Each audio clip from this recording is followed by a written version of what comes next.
Well, the Fed may try to use the general interpretation of that data as an excuse to pause its rate hiking.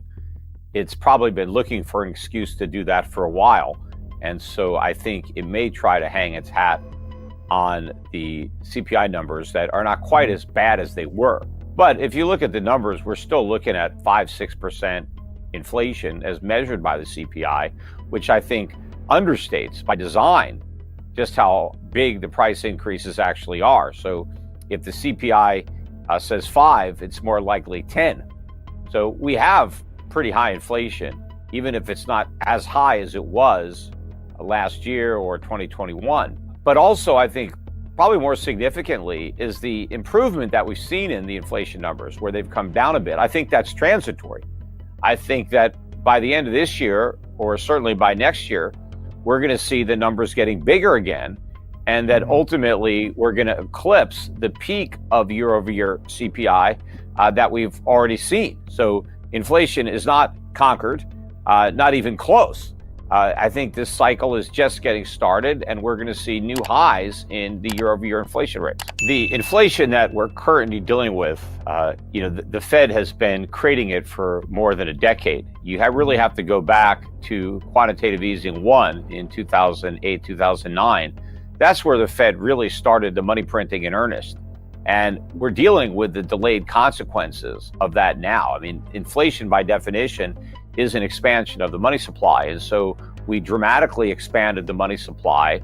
The consequence of that is prices have to now adjust to a higher equilibrium, given all the money that's now available to buy stuff. And so we've just started that adjustment process. And I think prices have a long way to go on the upside just to catch up to the inflation that's already been created. But I think paradoxically, one of the reasons that I think the CPI numbers are going to spike to new highs soon is all of this optimism that inflation is cooling down has caused the dollar to drop.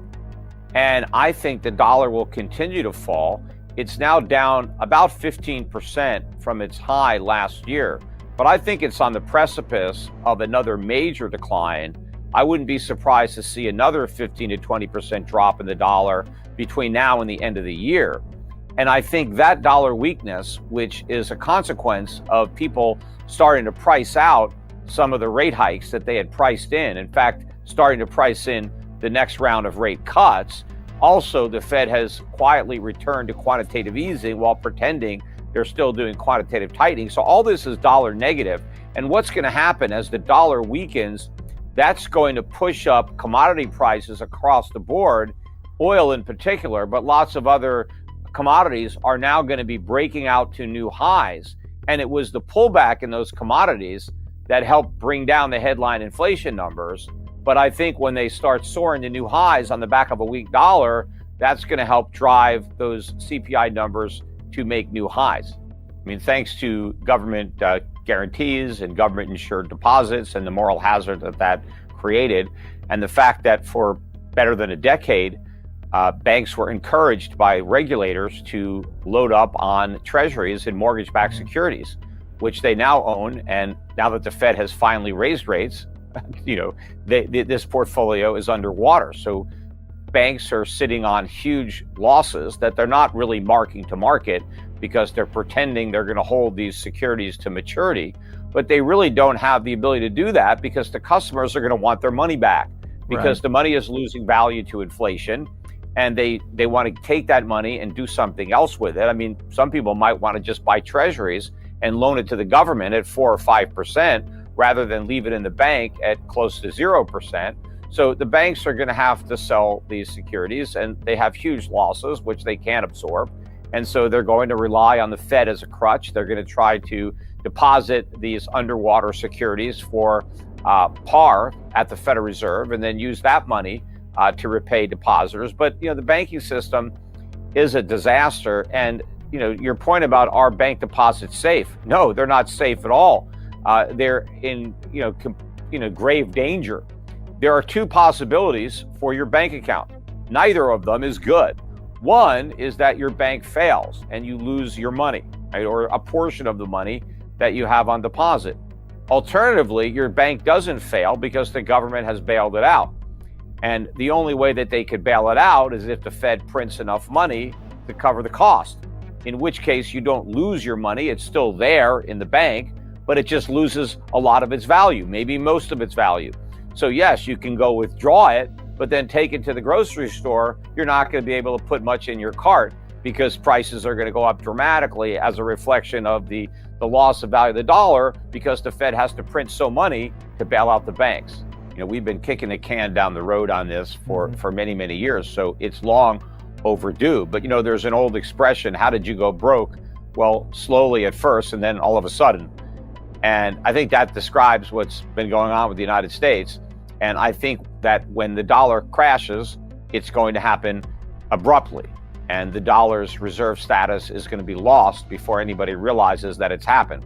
And I think that the writing is there on the wall for anybody who wants to take the time to read it. If you look at some of the events that have taken place ever since we were foolish enough to weaponize the dollar and apply sanctions onto Putin, I think that really highlighted the need, a political need, for the world to move away from the dollar. I think they already had an economic incentive to do so, but then we gave them a powerful political incentive to accelerate the process to de-dollarize, and that is exactly what's happening.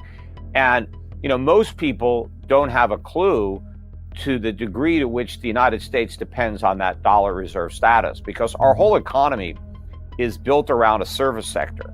But without imports, there's nothing to service. I mean, we're just a gigantic logistics center where we distribute merchandise that we import and then distribute it to the population. But if we can't import all the goods, well, then there's nothing left to distribute. I mean, the whole thing comes collapsing down. And how do we pay for $1 trillion a year worth of imports with our dollars? That's our trade deficit. It's $1 trillion a year in goods. And we pay for it just by printing money. But the money doesn't cost anything to print. It's free.